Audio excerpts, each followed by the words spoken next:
Hey, assalamualaikum dostlar, sizlerмен бірге мен Олжас достар. Біз бүгінгі видеода өз қолымыздан ауыл соғудың екінші бөлімін түсіретін боламыз. Біз бүгінгі видеода өз оқырманымның заданиясын орындап соғатын боламыз. Егер де осы видео ұнаса, каналға тіркеліп, осы видеоға лайк басуды ұмытпаңыздар. Және де комментарияға тағы да задания қойып кетіңіздер. Мен міндетті түрде орындайтын боламын. Ал ендеше мен өзімнің кереметті видеоны бастаймын.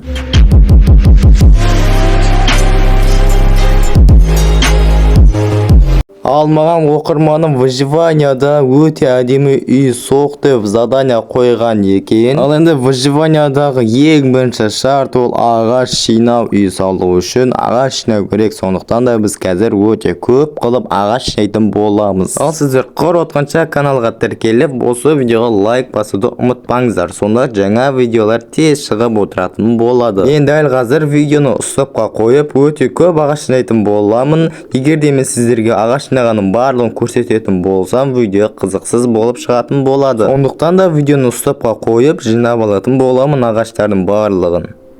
Ал мінекей ағаш жинау үшін мен өзіме топор жасап алған болатынмын. Ағаштан топор жасадым. Ал енді өзімізге кирка жасап алатын боламыз. Сосын жердің астынан тас алып, каменный топор жасайтын боламыз. Ал каменный топор бізге ағашты тез жинау үшін көмегін тигізетін болады. Ал мінекей біз каменный топорға 4 тас алып алған болатынбыз. Негізі каменный топор жасау үшін 3 тас керек, бірақ артығымен 1 тасты ала салдым. Ал енді көпшілік өзіміздің каменный топорымызды жасап алып, ағаштың барлығын жинап алуымыз керек. Ал видеоны стопқа қоятын уақыт келді.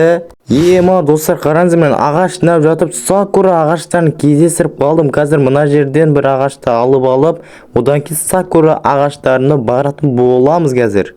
Ал мінекей біз өзіміздің сакура ағаштарымызға бара жатырмыз. Ал қазір енді мініп алайық. Мінген кезде керемет атмосфераны көретін жанымыз. Ема достар, қараңыздар, қазір сакура ағашының дәл қасына келдік. Е-мое, мына жақта уже жапырақтар түсіп әдемі атмосфера болып тұр ғой.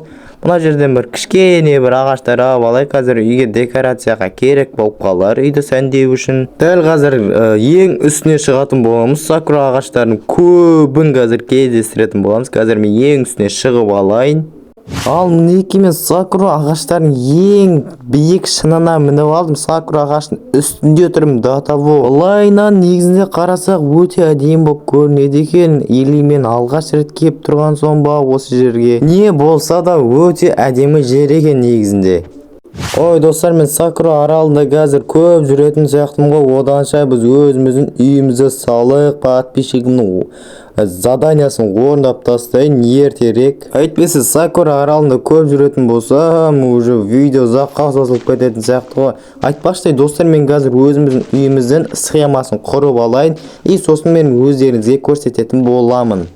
Ал мінекей біздің үйіміздің схемасы осындай, бір кузница үйінің схемасына ұқсайды, бірақ та Майнкрафт ауылдағы кузницаға ұқсатып салмайтын болам, басқа өзгешелеу алып салатын боламын. Толығырақ айтқанда үйді әдемі қылуға тырысатын боламын. Егер де мен үйді әдемі қылып салмайтын болсам, сіздер маған ренжіп қалуларыңызға мүмкін, сондықтан да үйді өте қатты барынша әдемі қылып салуға тырысатын болам. Әне-міне дегенше үйдің полында аяқтап қалды. Енді мына тұрған доптың барлығын кәдімгі ағашқа айналдырып тастайтын боламыз. Және де ровно 3 стак ағаш шықты. Ал енді мынаны алып тастайық, қалып қалған жерлерін барлығын жамап тастайтын боламыз. Сонда үйіміз дайын болады, бірақ полы ғана дайын болатын болады әрине. Ал енді қабырғаларын стопқа қойып көтеріп тастайтын боламын. Ал қабырғаларын көтеріп бастайық. Крышасында қазір әдемі қылып салуға тырысамын. Достар, егер де осы рубриканы, контентті ары қарай жалғастыр десеңіздер, комментарияға жалғастыр деп жазыңыздар, немесе плюс қойып кетуді ұмытпаңыздар. Немесе мықты актив көрсетіңіздер.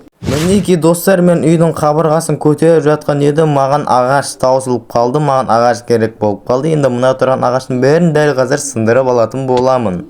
Ал мінекей достар, мен өзіме ағаш жинап келген болатынмын. Ал енді мына бітпей қалған қабырғалардың орнын толтырып тастайын. Ал енді біздің қабырғаны бітуіне соңғы блокты қойдық. Ал мінекей қабырғаны да біттік. Ал енді потологын жауып тастайтын боламыз. Ал бізде потологқа да кезек келіп қалды. Енді потологын толықтай жамап тастай. Және де достар, менің сіздерге бір айтарым бар достар. Достар, мен сіздер үшін өте мықты және қызықты қылып видео жасауға және монтаждауға да тырысамын достар. Ал сіздер тупа келесіздер де жай ғана видеоны қарайсыздар, дым істемей кетіп қаласыздар достар. Олайнан болмайды. Сондықтан да достар, менің еңбегімді бағалап арнаға тіркеліп осы видеоға бүкіл видеоға лайк басуды ұмытпаңыздар достар. Және де комментарияда жазуды ұмытпаңыздар. Біздің арнамызға 30 подписчикке 2 оқырман жетпей тұр. Сондықтан да достар, каналға тіркеліп осы видеоға лайк басып барлығын істеп кетейікші достар. Мен сіздер қайта айтып жатырмын достар, сіздер ұмыт қалмау үшін. Ал әне міне дегенше біздің потологымызды да бітіріп алдық. Ал өте әдемі болып шығып жатыр әзірге үйіміз. Үйімізде осындай бір 2 есік болады. Мінекей достар, үйіміз осылайна шығып жатыр. Ал енді мына жерден өзімізге полублок жасап алуымыз керек.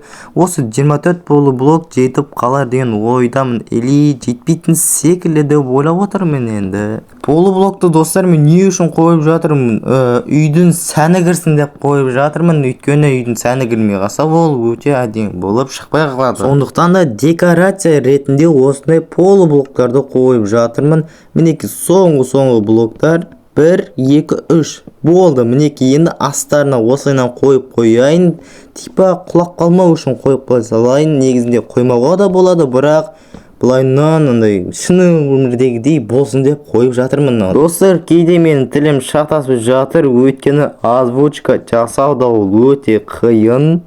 Ё-моё достар, менде кейде қатып қалып жатыр, не екені білмеймін. Негізінде бұндай болмаушы еді деп қоямын да ше негізінде. Біздің үйіміз осылай шығып жатыр.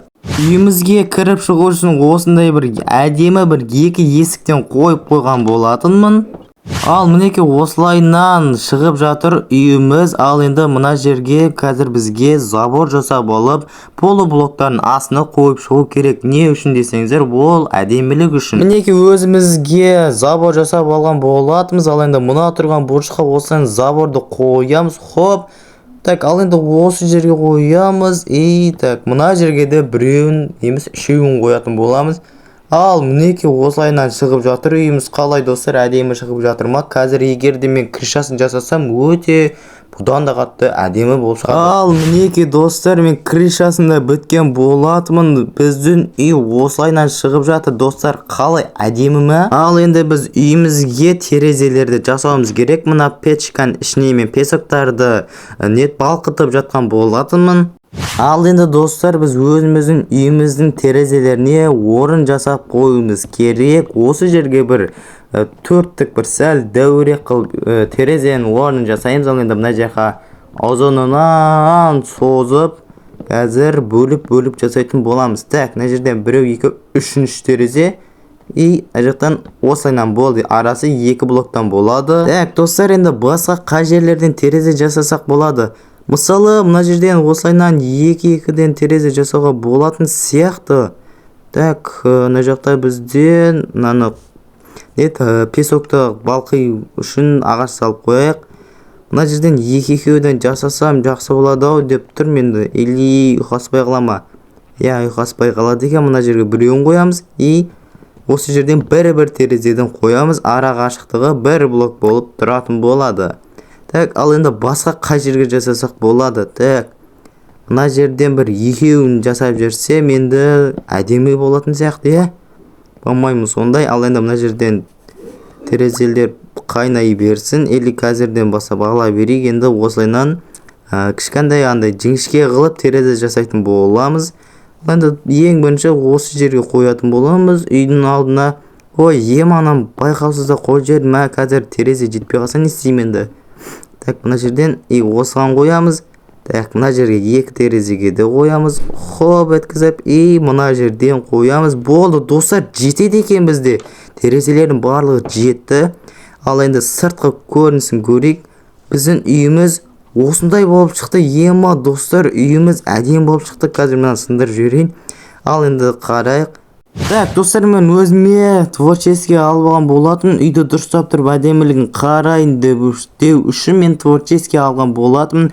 Мінекей достар, үйдің алды мен арты өте әдемі болып шықты. Мінекей достар, үстінде осындай қылып жасаған болатынмын. По-моему, үй өте әдемі болып шықты. Оқырманыма ұнайды деген сенімдемін.